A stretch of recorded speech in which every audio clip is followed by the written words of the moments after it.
Have you noticed that some of the biggest moments in the Bible started with confusion? Not clarity, not certainty. Confusion. Moses stood before a sea with nowhere to go. Abraham was told to leave everything familiar without knowing the destination.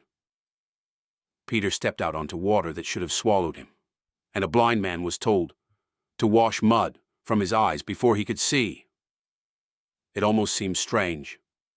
Why would God allow confusion before breakthrough? Because confusion does something clarity never can.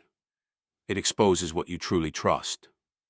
Most people say they trust God until the path stops making sense. That is where fear begins. Because the human mind wants control. We want full instructions. We want guarantees. We want proof before movement. But faith does not work that way.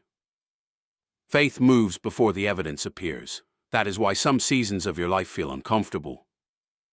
You are trying to understand everything, while God is trying to teach you trust. Think about it. If every door opened immediately, you would rely on certainty. If every prayer was answered instantly, you would never learn patience. If every step was visible, you would never need faith. Sometimes God allows confusion because He is separating you from dependence on logic alone. Not because thinking is wrong, but because fear often disguises itself as overthinking. And many people stay stuck there, waiting for complete clarity, waiting until they feel fully ready, waiting until there is zero risk. But almost every major breakthrough in Scripture required movement first.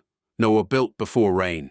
Joshua marched before the walls fell. The woman with the issue of blood reached through the crowd before she was healed. The miracle often comes after the step, not before it. And maybe that is where you are right now. A season where things do not fully make sense. A closed door, a delayed answer, an uncertain future. And honestly, it feels frustrating, because confusion can feel like abandonment. But what if it is not abandonment? What if God is teaching you to walk deeper than sight? Because some lessons can only be learned in uncertainty. That is where trust grows. That is where character forms. That is where dependence on God becomes real. The truth is, God does not always give explanations first. Sometimes He gives directions. And the people who experience transformation are usually the ones willing to move even while confused, not blindly, but faithfully. So if life feels unclear right now, maybe clarity is not the first thing you need. Maybe trust is. Because sometimes God confuses you first, so your faith can become stronger than your fear.